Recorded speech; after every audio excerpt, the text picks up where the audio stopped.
मुझे ये जानना है कि डॉक्टर नीरज वोरा की लाइफ कैसे शुरू हुई, डॉक्टर के बाद राजनीति में आना, और किससे प्रेरणा आपको मिलता है? मैं यूँ कहूँगा कि ये जो जर्नी है, ये शुरुआत तो हमारे पूज्य पिताजी से होती है।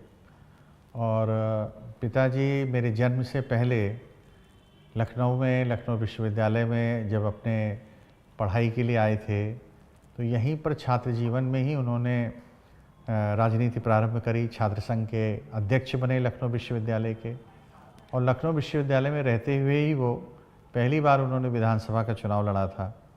और 1969 में 69 में वे पहली बार असेंबली पहुँचे थे, सबसे कम उम्र में। और वो 69 की जर्नी फिर 77 में फिर रिपीट हुई। तो इस तरीके से उन्होंने पूरा जीवन भर अपनी राजनीतिक सेवाएं जनता के बीच में, लखनऊ वासियों को देने का काम किया। तो यूँ कहूँ, मैंने भी अपने जीवन में जन्म के बाद से उनको इस काम को करते हुए देखा, तो मैंने वो इनहेरिट किया है, उनसे सीखा है, उनको काम करते हुए देखा है, लोगों की समस्याओं को सुनते हुए देखा है, तो बहुत कुछ सीखने का अवसर मिला। और चूँकि पढ़ाई में रुचि थी और पिता की इच्छा थी कि उनका बेटा डॉक्टर बने, तो हमने मेडिकल की पढ़ाई प्रारंभ की। अपने इंटरमीडिएट के बाद हमने मेडिकल की परीक्षा प्राप्त करने के बाद हमने अपना कॉलेज में गए, कॉलेज पूरा किया, और कॉलेज पूरा करने के बाद प्रैक्टिस में आए। मतलब एक तरह से कहा जाए तो आपने बचपन से ही आप एक तरह से राजनीति का हाथ थामा हुआ था, हम ये कह सकते हैं। कह सकते हैं। और उसके बाद डॉक्टरी फील्ड में आप आए क्योंकि पढ़ाई का शौक था। तो ये राजनीति का असर जो है आपकी लाइफ में कैसे पड़ा? आपके एजुकेशन पे इसका कुछ असर पड़ा? कुछ ऐसा बदलाव हुआ इसका? नहीं, एजुकेशन पे तो कोई फ़र्क नहीं पड़ा मुझे, क्योंकि जब हम अपना पढ़ाई कर रहे थे तो सिर्फ उसी विधा में ध्यान दे रहे थे।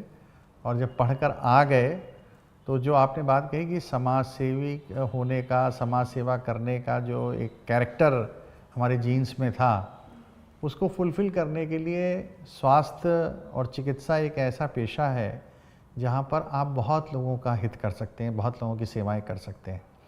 तो उसको एक टूल की तरीके से यूज़ किया लोगों की हेल्प करने के लिए, और अपने इस प्रोफेशन में आके लोगों की मदद करना। तो मेडिकल से जुड़े हुए बहुत, क्योंकि एक डॉक्टर के पास बहुत अवसर है लोगों के होठों पे मुस्कुराहट लाने के लिए।